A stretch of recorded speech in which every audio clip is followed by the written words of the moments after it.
Dans une maison qui semblait parfaite, une fillette innocente était contrainte de servir comme une étrangère dans son propre foyer. La belle-mère, drapée d'élégance et de froideur, l'humiliait, sans se douter que, derrière la porte, quelqu'un était sur le point de découvrir la vérité. Son père était millionnaire.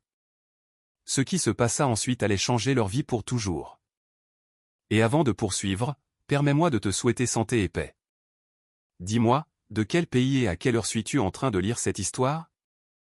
Dans la ville de Salamanque, dans une maison qui resplendissait de luxe, vivait une fillette dont les yeux cachaient un silence douloureux.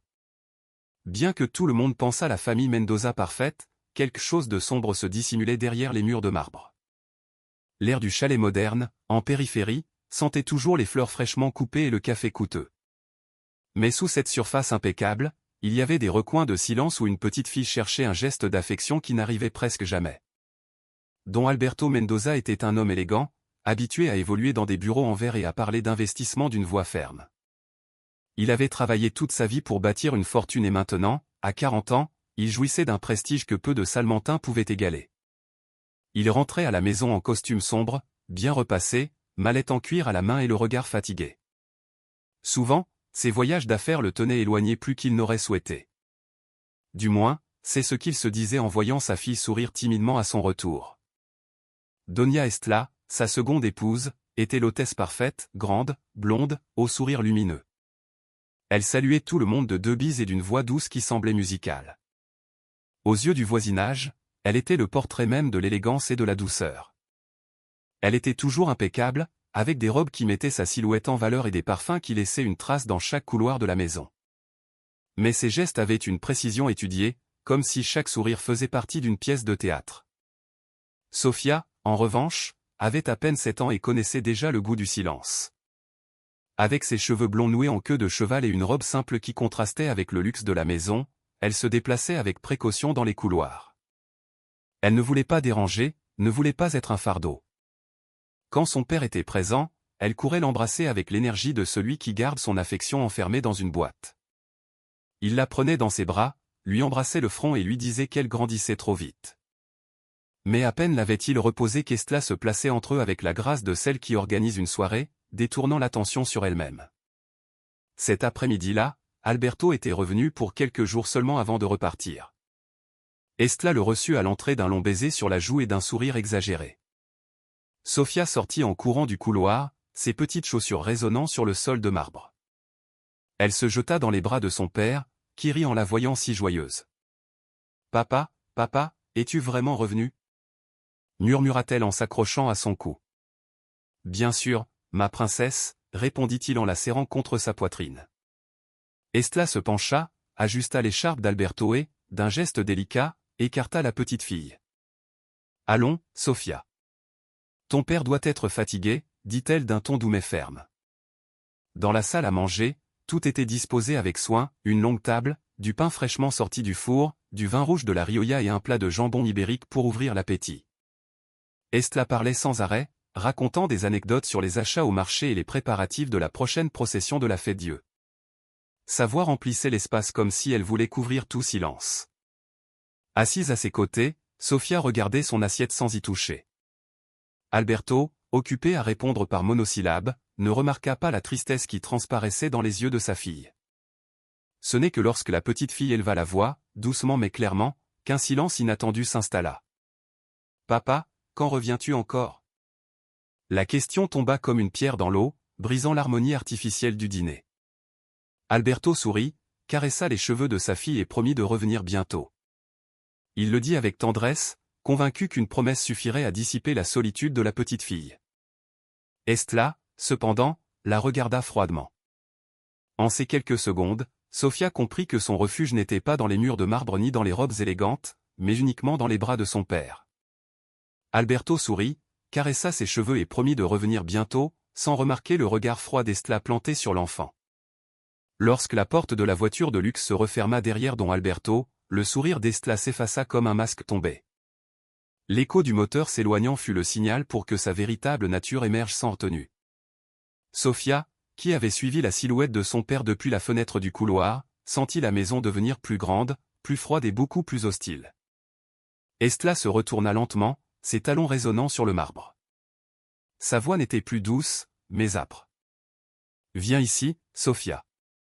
Ne pense pas que parce que ton père te gâte, tu peux vivre ici comme une reine. La fillette baissa les yeux et marcha lentement vers la cuisine. L'espace moderne et étincelant sentait le détergent et la nourriture fraîchement rangée dans le réfrigérateur. Là, l'attendait une bassine pleine de linge, empilée sans pitié. Aujourd'hui, tu vas apprendre à être utile, dit Estla en poussant la bassine vers la fillette. Sophia essaya de la soulever. Le poids était trop lourd pour ses bras minces. L'eau mouillée trempait le bord de sa robe grise et ses pieds pouvaient à peine maintenir l'équilibre. Les larmes montaient, mais elle les ravalait avec fierté, se souvenant que son père lui disait toujours qu'elle était forte. Tu vois? Tu ne sers même à rien pour ça, ricana Estla en croisant les bras. Le cœur de Sophia battait vite. En silence, elle se baissa pour ramasser un vêtement tombé. Elle murmura si bas que personne ne sembla l'entendre, si seulement maman était là. La cuisine, spacieuse et pleine d'appareils brillants, semblait se moquer d'elle. Chaque recoin étincelait de luxe. Et pourtant, là, avec ses petites mains rouges d'effort, la fillette se sentait comme une intruse dans sa propre maison. Le temps passait lentement. Estla entrait et sortait, donnant des ordres secs, nettoyer la table, essuyer les assiettes, plier le linge. Sophia obéissait en silence, se mordant la lèvre. À la fin de l'après-midi, épuisée, elle pouvait à peine se tenir debout. Ses tresses défaites tombaient sur ses épaules et des cernes se dessinaient sous ses yeux clairs. Lorsque, par accident, elle trébucha sur une chaise et que la bassine faillit se renverser, Estla laissa échapper un rire froid. « Fais attention, petite. Si tu casses quelque chose, j'en parlerai à ton père. Et tu sais qui en paiera les conséquences? Toi. » La peur serra la poitrine de Sophia. Elle s'agenouilla parmi le linge mouillé et essaya de le recomposer, les larmes coulant en silence. Elle voulut crier, mais aucun mot ne sortit. Dehors, dans la rue, on entendait les rires d'enfants jouant au ballon, lui rappelant un monde qui lui semblait lointain. La petite fille resta à genoux sur le sol, les larmes aux yeux, tandis qu'Estla claquait la porte. Le son d'une cruche qui tombait se mêla au rire lointain des voisins qui profitaient de la terrasse d'un café. Salamanque entière semblait se préparer pour la fête Dieu. Des banderoles colorées pendaient entre les balcons. Les boutiques exposaient des friandises typiques et les familles remplissaient les rues de conversations animées. Cependant, dans la demeure des Mendoza, régnait un silence distinct, un silence lourd que même les murs de marbre ne parvenaient pas à adoucir. Sophia était dans la cuisine, ses bras minces tentant de plier une pile interminable de linge. Sa robe grise qu'elle portait était humide en bas, souvenir des tâches du matin. Elle regardait du coin de l'œil la fenêtre, écoutant le tumulte des enfants qui jouaient au ballon sur la place voisine. Le contraste lui faisait mal. Dehors, tout était vie et célébration. À l'intérieur de sa maison, tout était ordre froid et exigence. Pendant ce temps, Doña Carmen rentrait du marché. Sa démarche était lente, avec le calme de celle qui n'est plus pressée par rien. Elle portait un sac en toile rempli d'oranges, de pain frais et d'un petit bouquet de fleurs sauvages qu'elle avait acheté à un stand improvisé. Elle connaissait la famille Mendoza depuis des années, mais elle avait toujours trouvé que c'était un foyer étrange, trop silencieux pour une maison abritant une petite fille. En passant devant le portail, elle entendit un bruit métallique, comme une bassine tombant sur le sol, et s'arrêta. Elle sonna doucement. La porte s'ouvrit lentement, révélant Sophia qui pouvait à peine soutenir une bassine pleine de linge mouillé. Ses petits bras tremblaient et les gouttes glissaient sur le bord, tombant sur le sol brillant du vestibule. La fillette leva le regard. Ses yeux clairs rencontrèrent ceux de Carmen. Il y avait de la fatigue dans ses yeux et aussi un éclat de supplication à peine contenu. « As-tu besoin d'aide, ma fille ?» demanda Carmen en se penchant un peu pour la regarder de près. Sa voix était chaleureuse, avec ce ton maternel qu'elle utilisait avec tous les enfants du quartier. Sophia força un faible sourire et secoua la tête. « Je vais bien, madame. »« Merci beaucoup. » La femme âgée fronça les sourcils. Cette phrase semblait préparée, comme apprise par cœur. Elle observa comment la fillette essayait de maintenir l'équilibre comme si elle craignait de montrer sa faiblesse. Le luxe du vestibule ne parvenait pas à cacher la fragilité de cette petite silhouette qui semblait porter un poids trop lourd. Avant que Carmen ne pût insister, les pas fermes d'Estla résonnèrent sur le marbre. Elle apparut vêtue d'une robe rouge qui ressortait dans la lumière tamisée de l'après-midi. Ses cheveux blonds tombaient en ondulations parfaites sur ses épaules et son parfum envahit l'air comme une barrière invisible. « Ah, Doña Carmen !» s'exclama-t-elle avec un large sourire, presque étudié. « Quelle surprise de vous voir ici. Avez-vous besoin de quelque chose ? » « On m'a livré par erreur une lettre qui vous était destinée, » répondit Carmen, sortant avec précaution une enveloppe pliée de son sac en toile. Estela la prit rapidement, comme si elle craignait que la voisine ne reste trop longtemps à la porte. « Merci beaucoup. Quelle attention de votre part !» dit-elle, courtoise mais d'un ton sec. Puis elle se tourna vers la fillette. « Sophia, retourne à tes devoirs. » La petite baissa la tête et obéit sans protester. La bassine lui cognait les genoux tandis qu'elle avançait dans le couloir, disparaissant peu à peu dans la pénombre. Carmen la suivit du regard, sentant un nœud dans la gorge. « La petite fille semble un peu fatiguée », commenta la voisine en essayant de paraître désinvolte.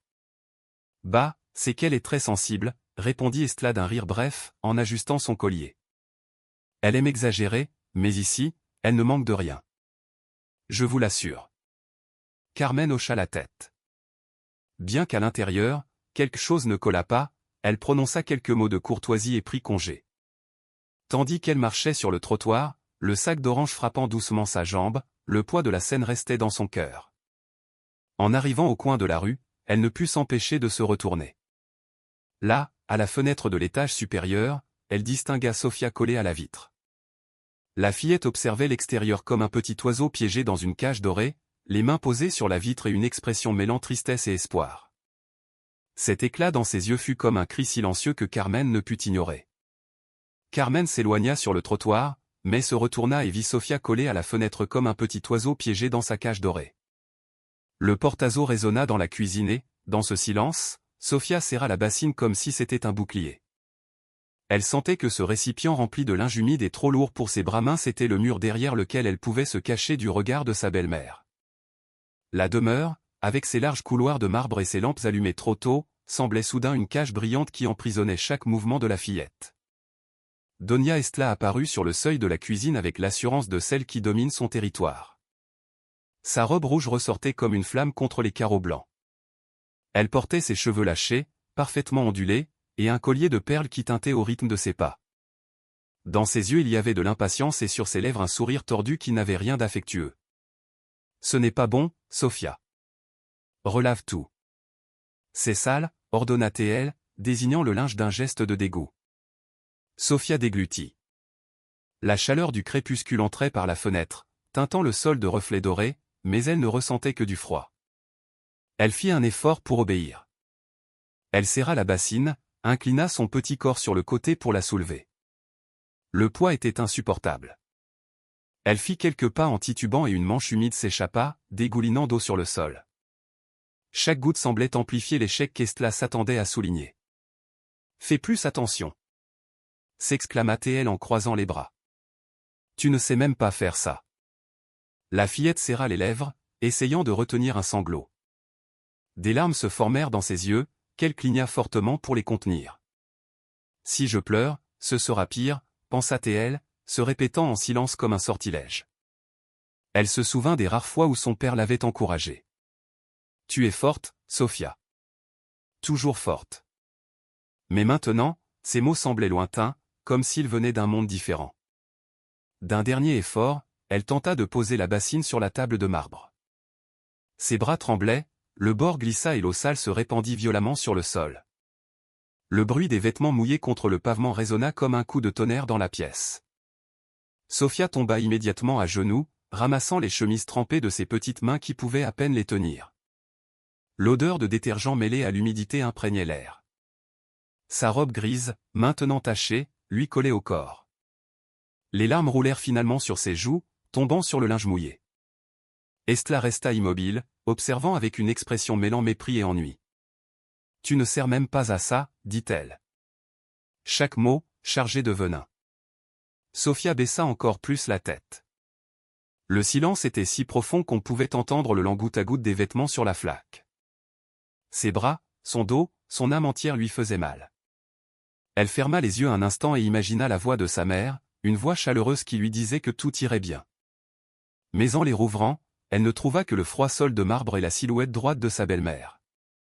L'horloge du salon sonnait 7 heures du soir d'une sonnerie sourde. Dehors, la ville continuait de vibrer. Les tambours de la procession de la Fête-Dieu résonnaient au loin, accompagnés de voix joyeuses qui chantaient. Le contraste avec la cuisine imprégnée de tristesse était accablant. Estla fit quelques pas en avant, le son de ses talons résonnant sur les murs. Elle se pencha à peine pour laisser tomber ses mots comme un coup direct. « Ramasse ça et fais le bien, et ne t'avise pas de pleurer, tu comprends ?» La fillette hocha la tête d'un geste rapide, sans oser parler. Ses larmes tombaient tout de même, désobéissant à l'ordre, mais elle le faisait en silence. Dans une tentative désespérée de ne pas empirer les choses, avec des mouvements maladroits, elle remit les vêtements dans la bassine. L'effort était inutile. Chaque pièce semblait peser le double d'avant. Soudain, un nouveau son interrompit la tension, le grincement de la porte principale. Un air différent, plus frais, s'infiltra par le couloir, apportant avec lui l'écho de pas fermes qui approchaient. Estla se redressa immédiatement, tendant les épaules. Sophia leva la tête, surprise, les yeux encore humides. À cet instant, on entendit le grincement de la porte principale. Quelqu'un venait d'entrer dans la maison. Les pas résonnèrent dans le couloir comme un coup de tonnerre inattendu. Sophia, à genoux sur le sol, les mains plongées dans le linge humide, leva la tête d'un coup. Ses yeux, gonflés par les pleurs, brillaient d'un éclat d'espoir et de peur. Donia Estla, qui quelques secondes auparavant dominait la cuisine avec sa robe rouge impeccable et son geste altier, resta rigide comme une statue. La porte battante s'ouvrit avec force et sur le seuil apparut don Alberto, toujours avec sa mallette à la main et son manteau sur l'épaule. Surpris de trouver sa famille dans cette scène si déconcertante, l'air de la maison changea. L'écho de la ville célébrant la Fête-Dieu parvenait par les fenêtres ouvertes, cloches, rires, le son d'une fanfare sur la Plaza Mayor. À l'intérieur, en revanche, la tension était si dense qu'on pouvait à peine respirer. Alberto fronça les sourcils, incapable de croire ce qu'il voyait. Sa fille, agenouillée dans sa robe grise trempée, ramassant du linge sale comme si c'était une servante. Qu'est-ce que cela signifie ? Sa voix tonna profondément, brisant le silence de la cuisine. Estla réagit avec rapidité, improvisant un sourire qui n'atteignit pas ses yeux. « Alberto, chéri, ce n'est pas ce que tu crois. Sophia a eu un accident. Elle jouait avec l'eau. Et je ne jouais pas. » Interrompit la fillette d'un filet de voix tremblant, mais chargé de vérité. Le silence tomba comme un poids de plomb. Alberto posa la mallette sur la table d'un coup sec qui fit vibrer les couverts. Il se pencha vers sa fille et, en touchant ses petites épaules, il sentit le froid des vêtements mouillés et le tremblement de son corps. Son cœur fit un bond.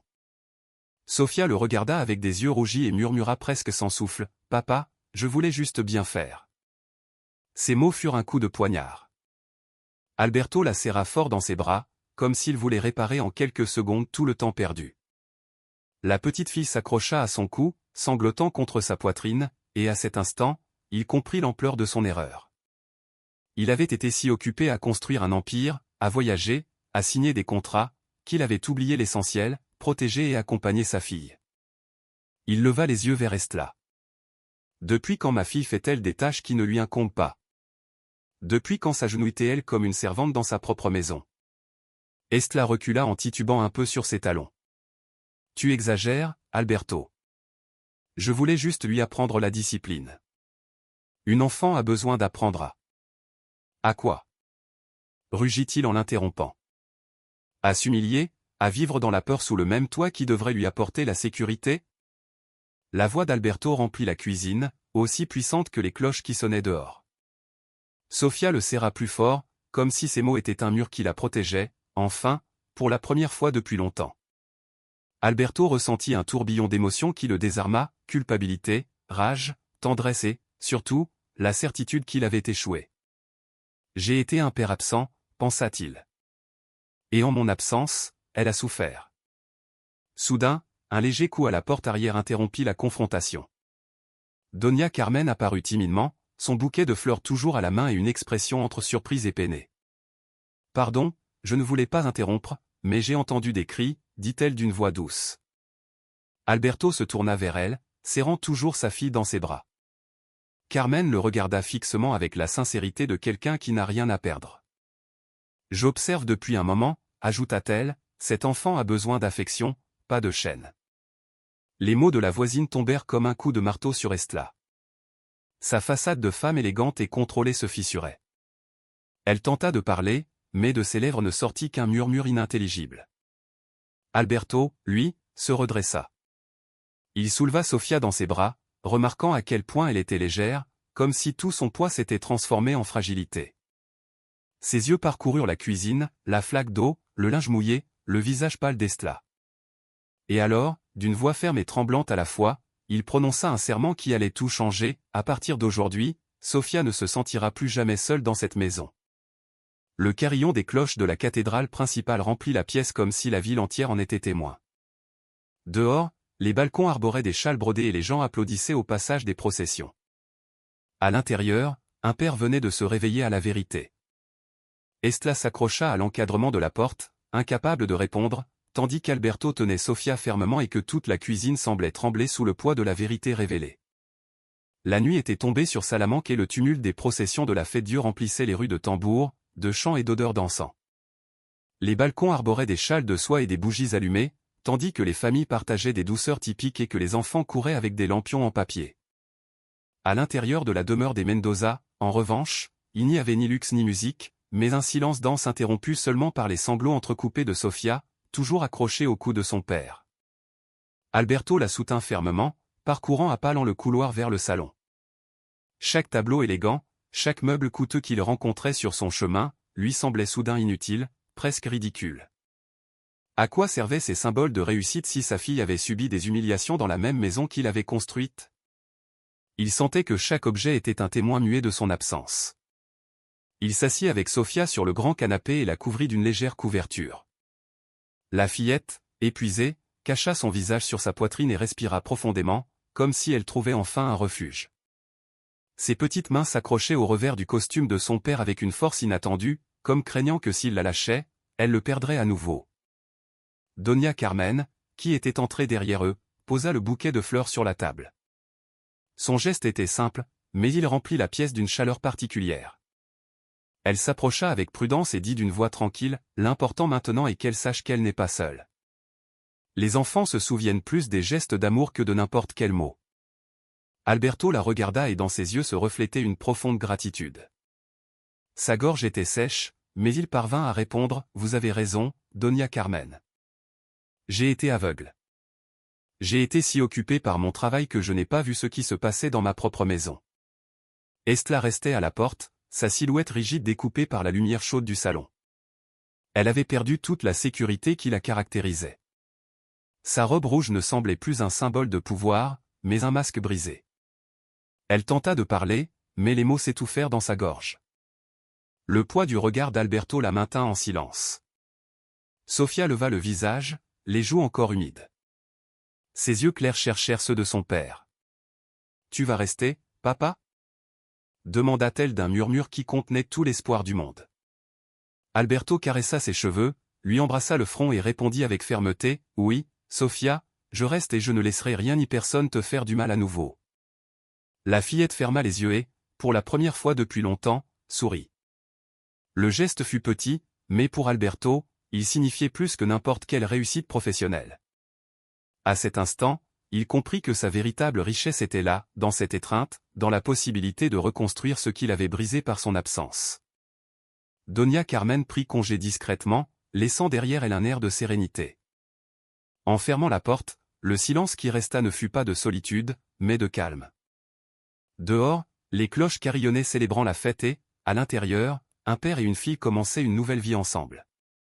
Cette nuit-là, ils dînèrent de pain grillé avec de l'huile et du fromage manchego, la première chose qu'Alberto trouva dans la cuisine. Il n'y avait pas de vaisselle élégante ni de verre en cristal, mais chaque bouchée était remplie d'amour. Assise à côté de son père, Sofia le regardait avec des yeux brillants, convaincue que ce moment était un cadeau. Tandis que la petite fille s'endormait sur le canapé, blottie sous la couverture et serrant le bras de son père, Alberto regarda par la fenêtre. La procession passait avec des torches allumées et il pensa que cette lumière était un symbole parfait. Même dans l'obscurité, il y a toujours une flamme capable de redonner l'espoir. La maison ne semblait plus froide ni vide. Pour la première fois depuis longtemps, elle était devenue un véritable foyer. L'image de ce père avec sa fille endormie dans les bras, tandis qu'à l'extérieur les cloches de la fête-Dieu résonnaient dans Salamanque, reste gravée comme un écho qui n'appartient pas seulement à cette famille, mais aussi à nous tous. Ce n'était pas une scène de luxe ni de splendeur. La table était servie avec du pain grillé, un peu de fromage manchego et de l'huile d'olive. Des plats simples qui, pourtant, portaient en eux la chaleur de l'authentique. Cette nuit-là, il n'y eut pas de vaisselle en cristal ni de toasts élégants, mais il y eut quelque chose d'infiniment plus précieux, la certitude que l'amour avait trouvé sa place dans un foyer qui semblait perdu. Cher lecteur, si cette histoire vous a ému, laissez un 1 dans les commentaires. Si vous pensez que nous pouvons encore nous améliorer, mettez un 0 et dites-nous ce que vous ajouteriez, car vos voix nous aident à grandir ensemble. La leçon qui émane de cette histoire est claire et universelle.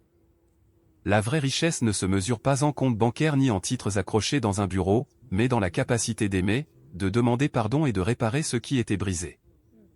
Un geste de tendresse peut changer un destin plus que n'importe quelle fortune. Chacun de nous, quel que soit son âge ou sa condition, mérite un endroit où se sentir protégé, écouté et aimé. L'argent construit des maisons, mais seule la compassion transforme ces maisons en foyers. Et comme cette lampe allumée à une fenêtre pendant la procession, il suffit d'une lumière simple, d'un acte de bonté presque anonyme pour nous guider au milieu des nuits les plus sombres de la vie. Qui d'entre nous ne se souvient pas d'une étreinte, d'un mot d'encouragement arrivé juste au moment où nous en avions le plus besoin? Ces souvenirs, et non les réalisations matérielles, sont ceux qui nous soutiennent lorsque nous vieillissons. Peut-être qu'en écoutant ce récit, beaucoup penseront à leurs propres enfants, à leurs petits-enfants ou même aux occasions manquées de tendre la main. Il n'est jamais trop tard pour faire un pas vers la réconciliation. Parfois, il suffit d'inviter à dîner, d'écrire une lettre, de dire un « je t'aime » qui semblait oublié, comme le père de cette histoire. Nous pouvons toujours choisir de cesser de regarder nos obligations extérieures et de tourner notre regard vers ce qu'il y a de plus intime, la famille, ce refuge qui donne un sens à nos jours. C'est pourquoi, en concluant ces mots, l'invitation à la réflexion demeure. Prenez un instant pour penser à qui vous pourriez embrasser aujourd'hui, à qui vous pourriez téléphoner pour briser un silence. Si cette histoire a touché votre cœur, partagez-la avec quelqu'un qui en a besoin, car au final ce qui reste, ce ne sont pas les richesses accumulées ni les applaudissements du monde, mais le souvenir des liens invisibles qui nous soutiennent.